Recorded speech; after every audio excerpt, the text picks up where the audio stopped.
My dear friends, once again, I welcome to all of you in Dr. S. Chandra online classes. Dear friends, today in this class, in this video, we will study about the women education in independent India.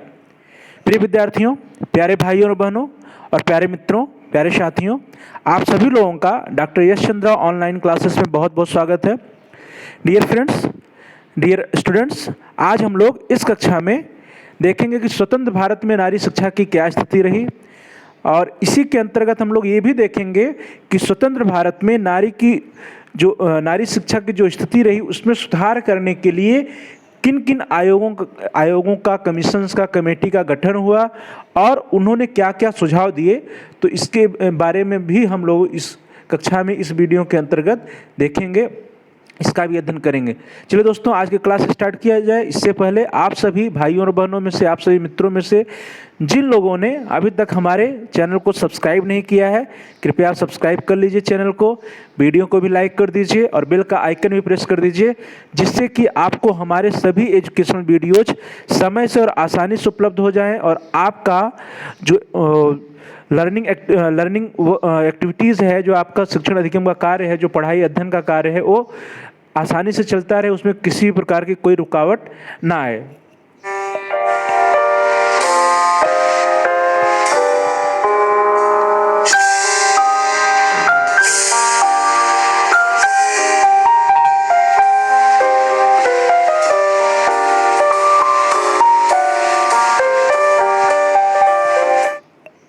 चलिए friends, start करते हैं।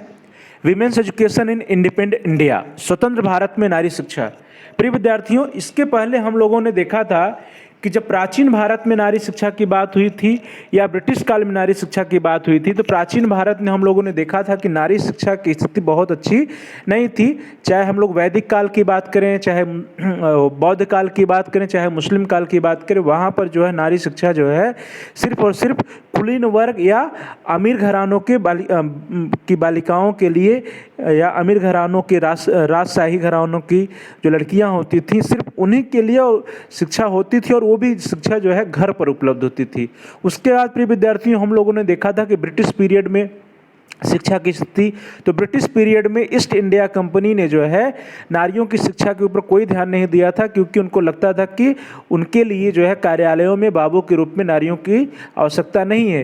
परंतु उसी समय जो है जो Christian missionaries थी, जो ईसाई मिशनियाँ थी, उन लोगों ने जो है लड़कियों की शिक्षा के क्षेत्र में कार्य किया, और जिसकी वजह से, जिसके कारण जो है बालिकाओं की शिक्षा में प्रगति हुई। अब दोस्तों, आज हम लोग देखेंगे कि स्वतंत्र भारत में नारी शिक्षा की क्या स्थिति रही। तो प्रिय विद्यार्थियों, स्वतंत्र भारत में नारी की सामाजिक स्थिति में क्रांतिकारी परिवर्तन हो रहा है, और स्त्रियों को जिस स्वतंत्रता से वंचित कर दिया गया था वह उससे पुनः प्राप्त हो रही है।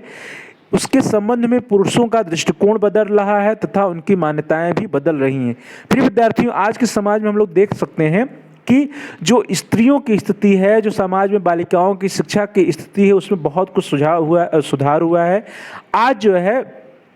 लड़कियों की शिक्षा के प्रति, बालिकाओं की शिक्षा के प्रति लोगों की मानसिकता बदल रही है, पुरुषों का दृष्टिकोण बदल रहा है, और जो पुरानी मान्यताएं थी कि लड़कियों को पढ़ाने से क्या फ़ायदा है, बालिकाओं को पढ़ाने से क्या फ़ायदा है, वो तो जो है अपने ससुराल चली जाएंगी। तो इन सब मान्यताओं में परिवर्तन हो रहा है। समाज में पुरुषों का दृष्टिकोण जो है महिलाओं या बालिकाओं की शिक्षा के प्रति बदल रहा है, और आज के समय में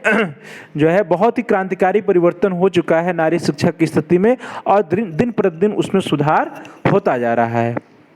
तो प्रिय विद्यार्थियों, जब हमारा देश 15 अगस्त 1947 को आज़ाद हुआ, और उसके बाद जब 26 जनवरी 1950 को हमारे देश का संविधान लागू हुआ, तो संविधान के अंतर्गत ही स्त्रियों को समानता का अधिकार दिया गया। प्रिय विद्यार्थियों, उसमें कहा गया था कि भारतीय संविधान ने नारी को समकक्षता प्रदान करते हुए घोषित किया है कि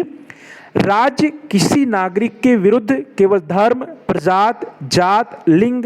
जन्म स्थान या इनमें से किसी के आधार पर कोई विभेद नहीं करेगा। प्रिय विद्यार्थियों, जो हम लोगों का कॉन्स्टिट्यूशन है, हमारा भारतीय संविधान है, उसमें जो है समानता और समकक्षता की बात होती है। तो उसमें जो है कहा गया कि धर्म, प्रजात, जात, लिंग एवं जन्म स्थान के आधार पर किसी भी प्रकार का विभेद नहीं होगा। तो इसके माध्यम से नारियों को, स्त्रियों को भी समकक्षता प्रदान की गई और कहा गया कि लिंग के आधार पर किसी भी प्रकार का कोई भी भेदभाव नहीं होगा। इस प्रकार से जो हमारा संविधान है वो भी जो है स्त्रियों को समानता का अधिकार प्रदान करता है। प्रिय विद्यार्थियों, जब हमारा देश आज़ाद हुआ 1947 में, तो उसके बाद जो प्रथम आयोग बना था शिक्षा के क्षेत्र में, वो राधाकृष्णन आयोग बना, जिसको हम लोग विश्वविद्यालय आयोग भी कहते हैं। तो 1948 में गठित राधाकृष्णन आयोग ने स्त्री शिक्षा के संबंध में अनेक सुझाव दिए थे, जिनमें जो प्रमुख सुझाव थे वे कुछ इस प्रकार थे। उन्होंने कहा कि स्त्रियों की शिक्षा के लिए अधिक से अधिक अवसर उपलब्ध कराए जाएं, बालिकाओं के लिए उनकी रुचि और आवश्यकता अनुसार पाठ्यक्रम तैयार किए जाएं और उनके लिए शैक्षिक एवं व्यावसायिक निर्देशन की उचित व्यवस्था की जाए। तो प्रिय विद्यार्थियों, आज़ादी के तुरंत बाद जो आयोग गठित हुआ, राधाकृष्णन आयोग, उन्होंने भी जो स्त्रियों की शिक्षा के बारे में अनेक सुझाव दिए और उनका मानना था कि स्त्रियों को शिक्षा के लिए, बालिकाओं को शिक्षा के लिए अधिक से अधिक अवसर उपलब्ध होने चाहिए, उनको अधिक से अधिक अवसर उपलब्ध कराया जाए और साथ ही साथ बालिकाओं की आवश्यकताओं और उनकी रुचियों के अनुसार, उनके इंटरेस्ट के अकॉर्डिंग जो है करिकुलम में परिवर्तन किया जाना चाहिए। करिकुलम जो है उनकी इंटरेस्ट और उनकी नीड के अकॉर्डिंग होनी चाहिए, अर्थात जो पाठ्यक्रम तैयार किए जाएँ वो बालिकाओं की रुचि और उनकी आवश्यकता के अनुसार हो और साथ ही साथ बालिकाओं को, लड़कियों को उनके शैक्षिक और व्यावसायिक निर्देशन की भी व्यवस्था की जाए, अर्थात बालिकाओं के लिए एजुकेशनल एज वेल एज जो है वोकेशनल या प्रोफेशनल गाइडेंस की भी व्यवस्था उनके लिए किया जाए। ये कहा था राधाकृष्णन आयोग ने। प्रिय विद्यार्थियों, उसके बाद जो है 1952-53 में माध्यमिक शिक्षा आयोग या मुदालियर आयोग का गठन हुआ था और मुदालियर आयोग ने भी स्त्री शिक्षा के प्रसार के लिए सुझाव दिया था और स्त्री शिक्षा के प्रसार के लिए सुझाव देते हुए उसने कहा था कि गृह विज्ञान की शिक्षा के लिए विशेष विद्यालय तथा आवश्यकता अनुसार बालिकाओं के लिए अलग विद्यालय खोले जाएं। प्रिय विद्यार्थियों, जो मुदालियर कमीशन था, माध्यमिक शिक्षा आयोग, उसने जो है माध्यमिक शिक्षा के बारे में अपने रिकमेंडेशंस दिए थे, लेकिन माध्यमिक शिक्षा के बारे में रिकमेंडेशन देते समय उन्होंने यह भी कहा था, मुदालियर आयोग ने यह भी संस्तुति की थी कि गृह विज्ञान की शिक्षा के लिए विशेष प्रकार के माध्यमिक विद्यालय खोले जाएं और आवश्यकता अनुसार बालिकाओं के लिए अलग से भी विद्यालय खोले जाने चाहिए। प्रिय विद्यार्थियों, उसके बाद जो है राष्ट्रीय महिला शिक्षा समिति 1958 बनती है, national committee on education, national committee on women education या राष्ट्रीय महिला शिक्षा समिति 1958। प्रिय विद्यार्थियों, सन 1958 में भारत सरकार ने श्रीमती दुर्गाबाई देशमुख की अध्यक्षता में राष्ट्रीय महिला शिक्षा समिति या national committee on women education का गठन किया, जिस समिति की अध्यक्षा के नाम पे दुर्गाबाई देशमुख समिति कहकर भी पुकारा जाता है। प्रिय विद्यार्थियों, 1958 में भारत सरकार ने एक समिति गठित की, एक कमेटी बनाई महिलाओं की शिक्षा के लिए, स्त्रियों की शिक्षा के लिए, और जिसकी जो अध्यक्ष थी वो अध्यक्षा थी श्रीमती दुर्गाबाई देशमुख और उनके ही नाम पर इस कमेटी का नाम दुर्गाबाई देशमुख समिति या दुर्गाबाई देशमुख कमेटी भी इसे कहा जाता है। तो प्रिय विद्यार्थियों, 1958 में भारत सरकार ने श्रीमती दुर्गाबाई देशमुख की अध्यक्षता में राष्ट्रीय महिला शिक्षा समिति या जिसको हम लोग national committee on women education कहते हैं उसका गठन किया और उसका गठन किया और जिससे जो है, चूंकि उसकी अध्यक्ष जो है श्रीमती दुर्गाबाई देशमुख थी, इसलिए उस कमेटी या उस समिति का नाम दुर्गाबाई देशमुख समिति भी रखा गया। प्रिय विद्यार्थियों, जो ये दुर्गाबाई देशमुख समिति या राष्ट्रीय महिला शिक्षा समिति 1958 बनी थी, इसका प्रमुख कार्य था कि स्त्री शिक्षा से संबंधित विभिन्न समस्याओं का अध्ययन करके उनके समाधान हेतु सुझाव देना। समिति ने 1959 में अपना प्रतिवेदन भारत सरकार के सम्मुख प्रस्तुत किया। तो प्रिय विद्यार्थियों, जो राष्ट्रीय महिला शिक्षा समिति या राष्ट्रीय महिला शिक्षा समिति 1958 या दुर्गाबाई देशमुख समिति 1958 थी। इसका प्रमुख उद्देश्य था, इस समिति के निर्माण का प्रमुख उद्देश्य था कि स्त्री शिक्षा के संबंध में क्या क्या समस्याएं हैं उनका वे अध्ययन करें और उनका अध्ययन करके वे अपनी रिपोर्ट को या वे अपना प्रतिवेदन प्रस्तुत करें। तो दुर्गाबाई देशमुख समिति ने इन सभी समस्याओं का अध्ययन किया कि स्त्री शिक्षा के क्षेत्र में कौन कौन सी समस्याएं हैं और उन्होंने अपना रिपोर्ट जो है, अपना प्रतिवेदन 1959 को में प्रस्तुत किया। उन्होंने जो अपना रिपोर्ट प्रस्तुत किया प्रिय विद्यार्थियों, उसमें जो प्रमुख सुझाव थे, जो मेजर रिकमेंडेशंस थे दुर्गाबाई देशमुख समिति के, वे कुछ इस प्रकार हैं। उन्होंने कहा कि भारत सरकार को स्त्री शिक्षा को कुछ समय के लिए एक विशिष्ट समस्या के रूप में स्वीकार करना चाहिए और उसके प्रसार का भार अपने ऊपर लेना चाहिए। तो प्रिय विद्यार्थियों देखिए, यहाँ पे एक बहुत बड़ी बात आ रही है कि दुर्गाबाई देशमुख समिति ने कहा कि स्त्री शिक्षा को एक विशिष्ट समस्या के रूप में लेना चाहिए, अर्थात उस पर हमको स्पेशल फोकस देना चाहिए और साथ ही साथ स्त्री शिक्षा के प्रसार का भार भारत सरकार को अपने ऊपर लेने का कार्य करना चाहिए। अर्थात भारत सरकार को, जो हमारी सेंट्रल गवर्नमेंट है, उसको स्त्री शिक्षा के ऊपर विशेष ध्यान देना चाहिए और साथ ही साथ स्त्री शिक्षा के प्रसार एवं प्रसार की जिम्मेदारी भारत सरकार को स्वयं अपने ऊपर लेना चाहिए। भारत सरकार को एक निश्चित अवधि के अंतर्गत निश्चित योजना के अनुरूप स्त्री शिक्षा का विकास एवं विस्तार करना चाहिए। प्रिय विद्यार्थियों, दुर्गाबाई देशमुख समिति ने कहा कि भारत सरकार को अपने ऊपर जो है स्त्री शिक्षा के प्रसार का भार लेना चाहिए और साथ ही साथ भारत सरकार को एक ऐसी योजना बनानी चाहिए जिसकी की समय अवधि निश्चित हो, अर्थात निश्चित अवधि के अंतर्गत निश्चित योजना के परिणाम स्वरूप जो है भारत में स्त्री शिक्षा का विकास और विस्तार करना चाहिए। तो प्रिय विद्यार्थियों, जो दूसरा सुझाव रहा देशमुख समिति का, जो प्रमुख दूसरा सुझाव रहा वो यह रहा कि भारत सरकार को एक निश्चित अवधि के अंतर्गत निश्चित योजना के अनुरूप स्त्री शिक्षा का विकास एवं विस्तार करना चाहिए। साथ ही साथ केंद्रीय सरकार को समस्त राज्यों के लिए स्त्री शिक्षा के विस्तार की नीति निर्धारित करनी चाहिए और उनको इस नीति का अनुसरण करने के लिए पर्याप्त धन देना चाहिए। तो प्रिय विद्यार्थियों, जो तीसरा प्रमुख जो सुझाव रहा दुर्गाबाई देशमुख समिति का, वह यह रहा कि उन्होंने कहा कि जो भारत की सेंट्रल गवर्नमेंट है या केंद्रीय सरकार है, उसको जो है समस्त राज्यों के लिए स्त्री शिक्षा के विस्तार की नीति निर्धारित करनी चाहिए। अर्थात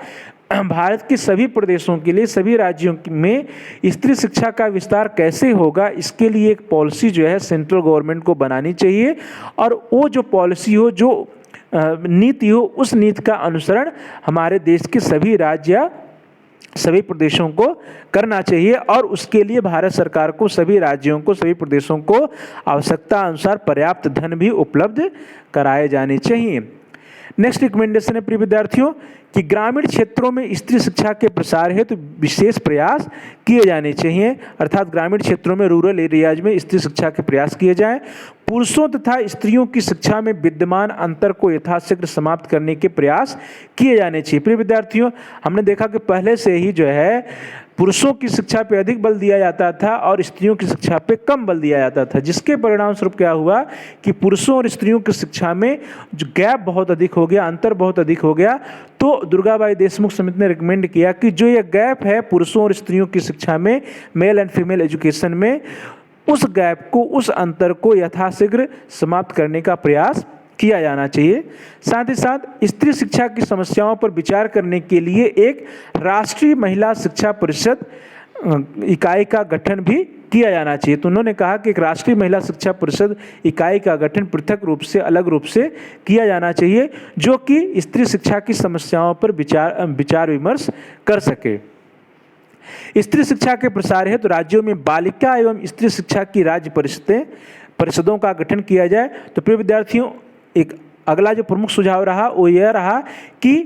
प्रत्येक राज्य में state council of education for girls and women, अर्थात बालिका एवं स्त्री शिक्षा के लिए राज्य परिषदों का गठन किया जाना चाहिए। प्रिय विद्यार्थियों, उसके बाद जो है 1959 में एक राष्ट्रीय महिला शिक्षा परिषद का गठन हुआ, जैसा कि जो है दुर्गाबाई देशमुख समिति ने रिकमेंड किया था। उस रिकमेंडेशन के आधार पर national council of women education 1959 की स्थापना हुई।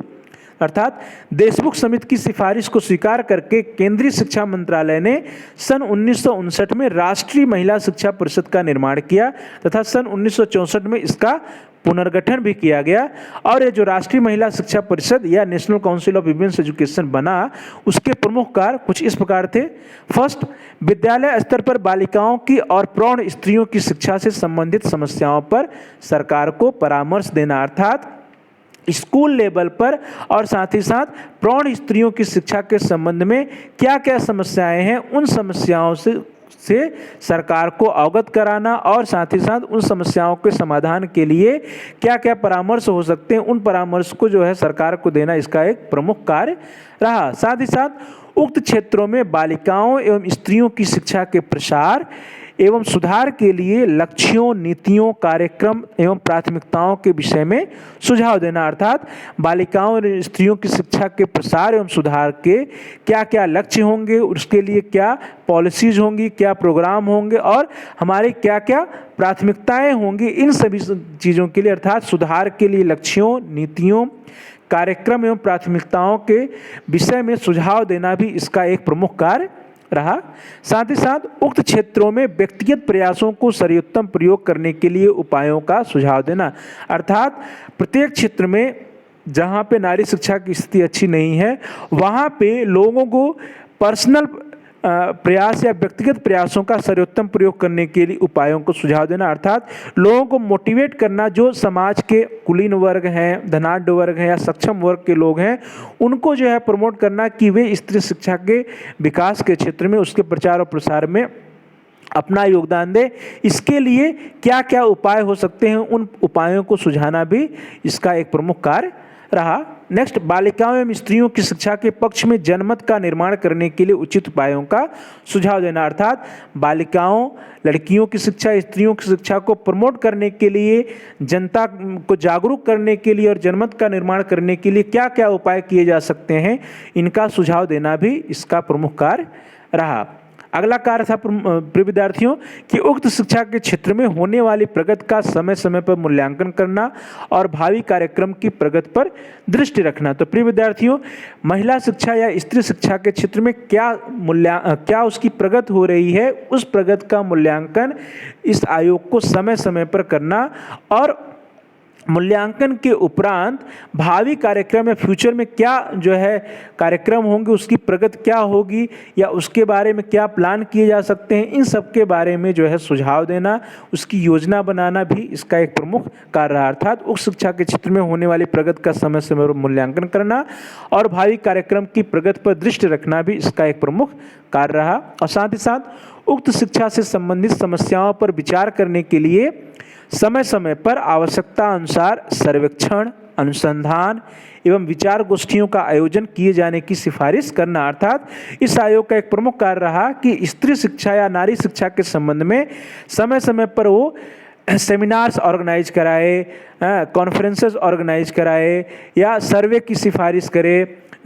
या फिर conference, international seminars, national seminars, conferences, इन सब का आयोजन की है सिफारिश करना भी इसका एक प्रमुख कार्य रहा। अर्थात समय समय पर आवश्यकता अनुसार सर्वेक्षण, अनुसंधान एवं विचार गोष्ठियों का आयोजन किए जाने की सिफारिश करना भी इसका एक प्रमुख कार्य रहा। चलिए दोस्तों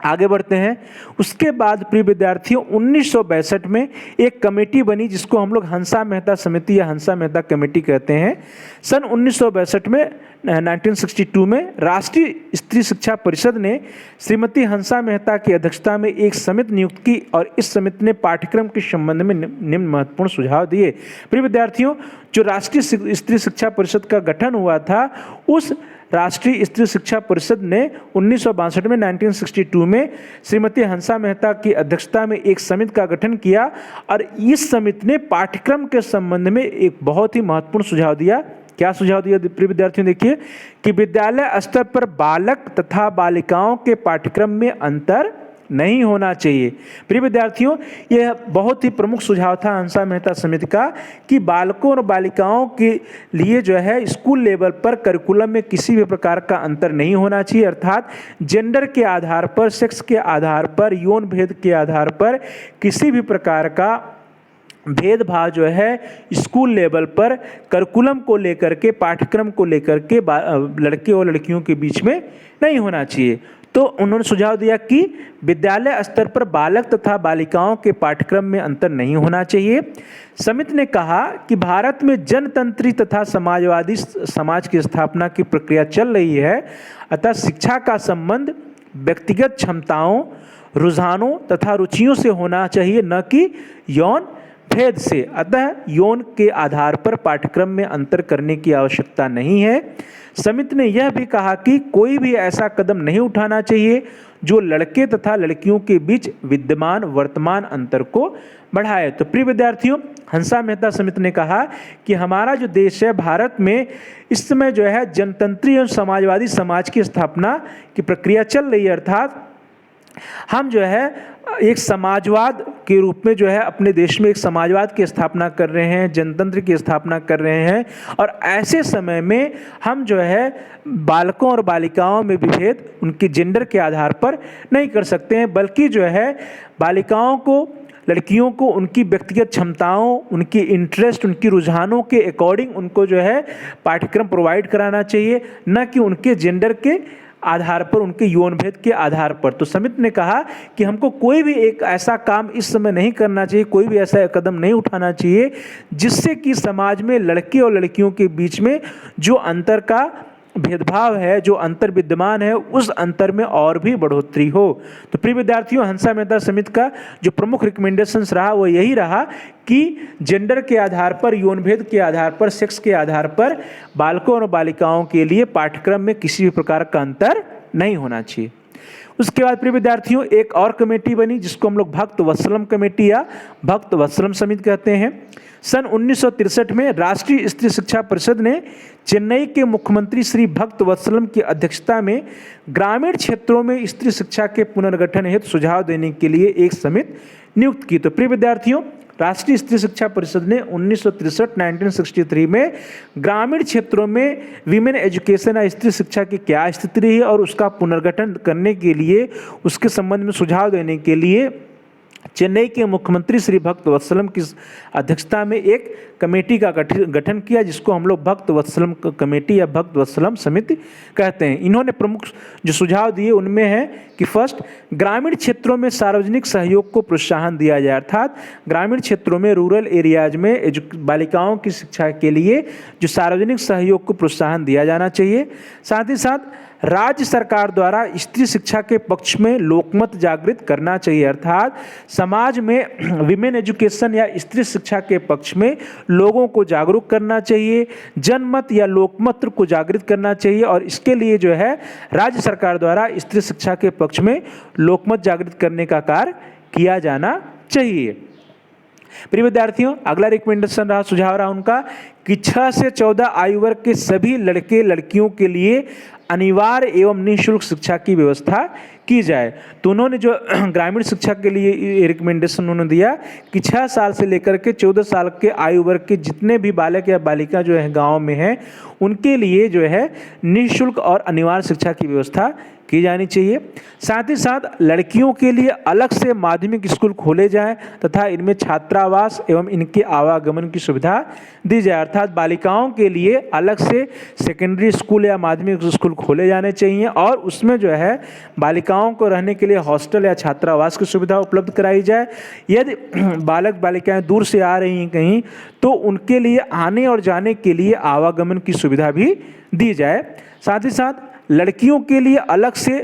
व्यावसायिक शिक्षा की व्यवस्था की जाए, अर्थात लड़कियों के लिए वोकेशनल कोर्सेज या प्रोफेशनल कोर्सेज की व्यवस्था अलग से की जानी चाहिए। नेक्स्ट रिकमेंडेशन है कि लड़कियों के लिए अलग से महिला महाविद्यालय खोले जाएं एवं उनके लिए विशेष छात्रवृत्तियों की व्यवस्था की जाए। तो प्रिय विद्यार्थियों, भक्त वत्सलम समिति की जो रिकमेंडेशन थी उसमें यह प्रमुख रिकमेंडेशन थी, प्रमुख सुझाव था कि बालिकाओं के लिए, स्त्रियों के लिए एक अलग से विमेंस कॉलेज या महिला महाविद्यालय खोले जाएं और वहाँ पर जो पढ़ रही अध्ययनरत छात्राएं हों, जो बालिकाएं हों, उनके लिए स्कॉलरशिप या छात्रवृत्तियों की भी व्यवस्था की जाए। और साथ ही साथ ग्रामीण क्षेत्र की प्रौढ़ महिलाओं के लिए संक्षिप्त पाठ्यक्रम का आयोजन किया जाए। जो ग्रामीण क्षेत्र में प्रौढ़ महिलाएं हैं, जो अशिक्षित हैं, उनको भी शिक्षित करने के लिए संक्षिप्त पाठ्यक्रम का आयोजन किया जाना चाहिए। चलिए दोस्तों, उसके बाद जो है हम सभी लोग जान रहे हैं कि कोठारी कमीशन या कोठारी आयोग आया 1964 1966। 1964 में बना था, 1966 में रिपोर्ट प्रस्तुत की थी। सन 1964 में गठित डॉक्टर दौलत सिंह कोठारी की अध्यक्षता में शिक्षा आयोग, जिसने अपना प्रतिवेदन सन 1966 में प्रस्तुत किया। इस आयोग ने कहा कि बच्चों के चरित्र निर्माण,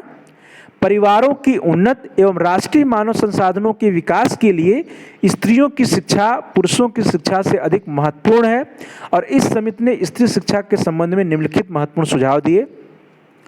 प्राथमिक शिक्षा के संबंध में इन्होंने जो सुझाव दिए प्रिय विद्यार्थियों, वो यह था कि लड़कियों के अनिवार्य शिक्षा के लिए अधिकाधिक प्रयास किए जाएं। प्राथमिक शिक्षा के क्षेत्र में बालिकाओं के अनिवार्य शिक्षा के प्रयास किए जाएं। बालिकाओं को बालक के विद्यालय में भेजने के लिए जनमत तैयार किया जाए, अर्थात लोगों को जो है तैयार किया जाना चाहिए, समाज में जनमत को तैयार किया जाना चाहिए कि जहाँ पे बालक पढ़ रहे हैं, जहाँ पे लड़के पढ़ रहे हैं, वहाँ पे वे अपने परिवार की लड़कियों को, बालिकाओं को भी एजुकेशन लेने के लिए विद्यालयों में भेजें। इसके लिए जनमत को तैयार किया जाए।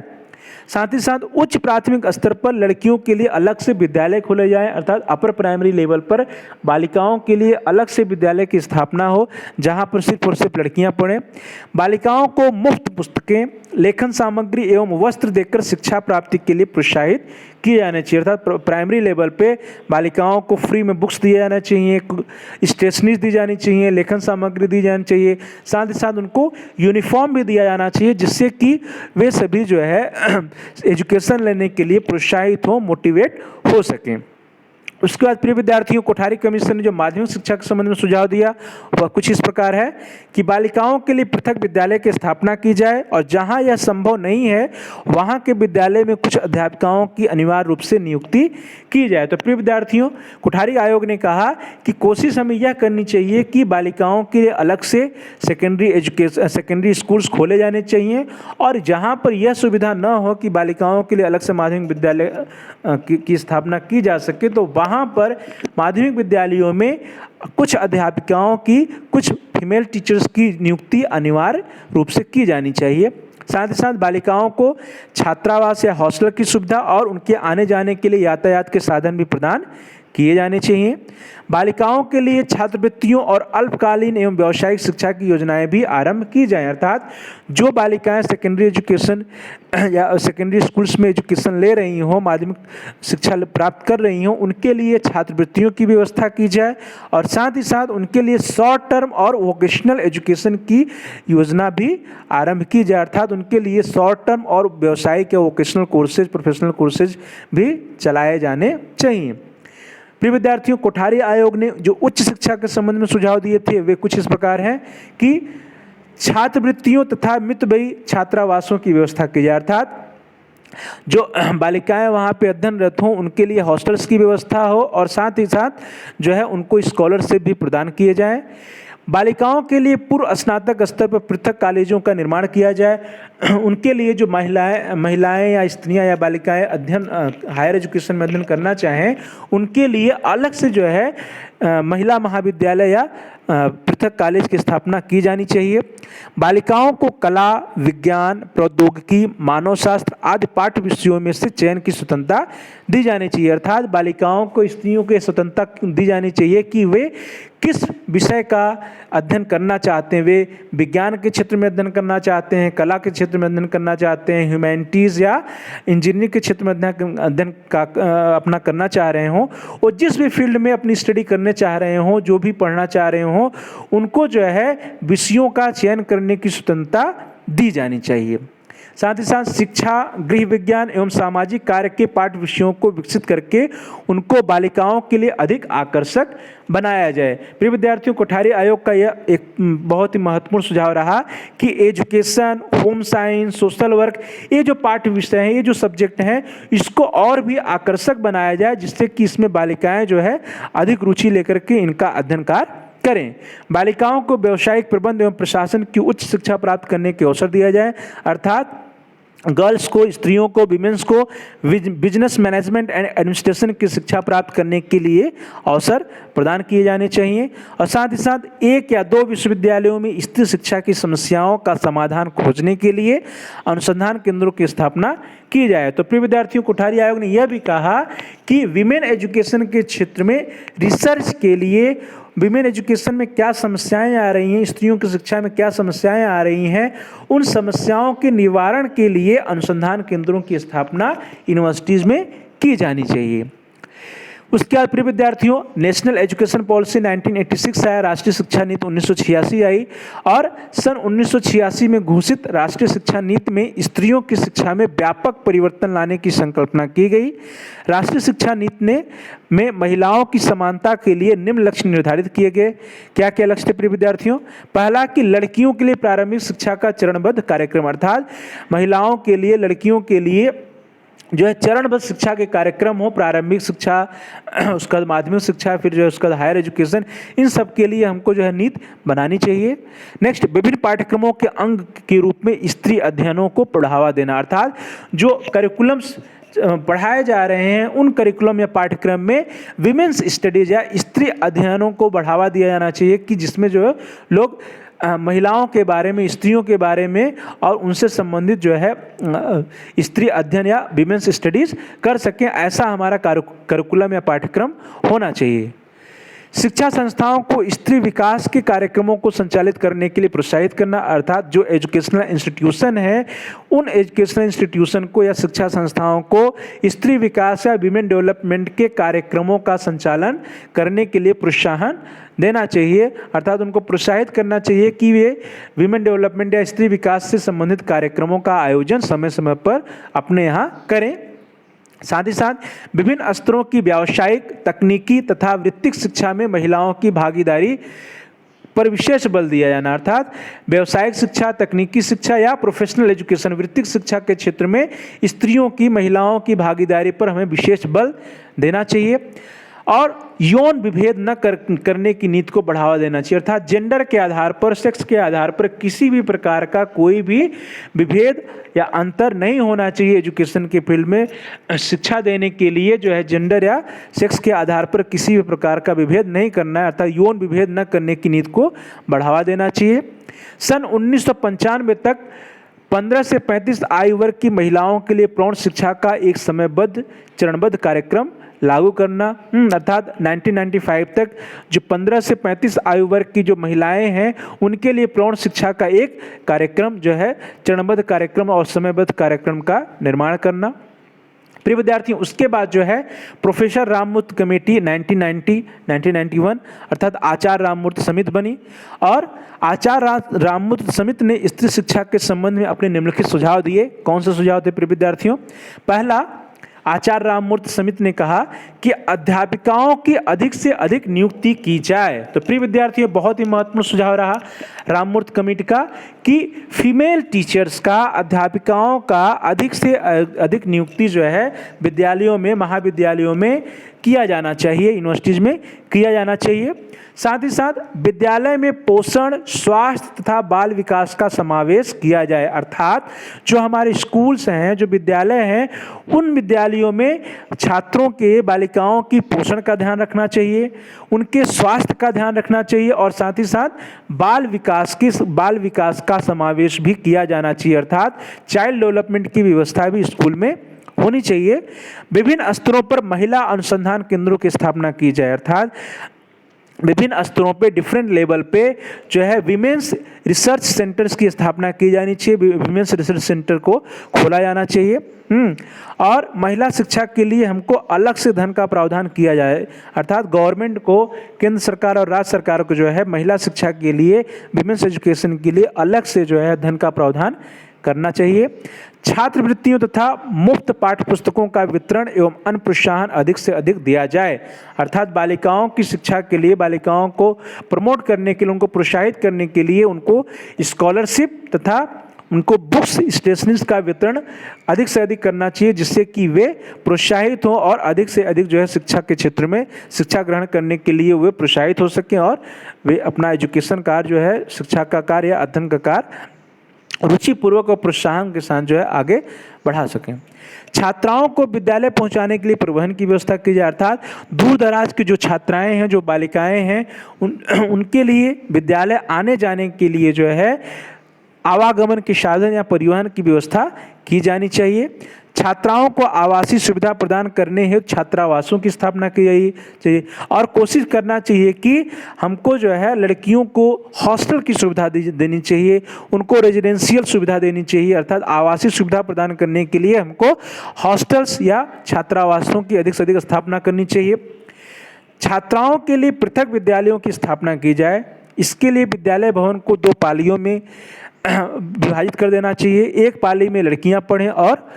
दूसरी पाली में लड़के पढ़ें। प्रिय विद्यार्थी, यह एक महत्वपूर्ण समिति रहा, ये महत्वपूर्ण सुझाव रहा रामपुर कमेटी का राममूर्ति समिति का। उन्होंने कहा कि हमें प्रयास करना चाहिए कि बालिकाओं के लिए अलग से विद्यालय की स्थापना की जाए, पृथक विद्यालय की स्थापना की जाए। और इसके लिए उन्होंने एक सुझाव भी दिया कि जो वर्तमान में हमारे पास विद्यालय भवन है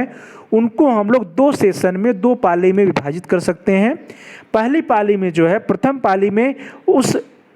भवन में जो है लड़कियां पढ़ें, लड़कियां या बालिकाएं वहाँ पे शिक्षा लें, और उसके बाद जो सेकंड सेशन या द्वितीय पाली हो उसमें जो है बालक वहाँ पे एजुकेशन लें। तो इस प्रकार से एक ही भवन से एक ही एजुकेशनल की जो बिल्डिंग है, एक ही भवन है, उसी भवन का प्रयोग जो है हम बालिकाओं को पृथक शिक्षा देने के लिए कर सकते हैं और उसी भवन का प्रयोग जो है हम बालकों के लिए भी शिक्षा प्रदान करने में कर सकते हैं। तो प्रिय विद्यार्थियों, उसके बाद जो है ये तो रहा आचार्य राममूर्ति समिति का रिपोर्ट। और अभी आप सभी जो लोग जान रहे होंगे, इस नाम से परिचित होंगे, KGBVP अर्थात कस्तूरबा गांधी बालिका विद्यालय योजना। तो प्रिय विद्यार्थियों, भारत सरकार द्वारा 2004 में अनुसूचित जात, जनजात एवं पिछड़े वर्ग की बालिकाओं के लिए सुदूर ग्रामीण क्षेत्रों में आवासीय उच्च प्राथमिक विद्यालय योजना है ये। तो प्रिय विद्यार्थियों, जो कस्तूरबा गांधी बालिका विद्यालय योजना है, ये भारत सरकार की योजना है जो 2004 में आई, जो 2004 में लागू हुई। और इस कस्तूरबा गांधी बालिका विद्यालय योजना के अंतर्गत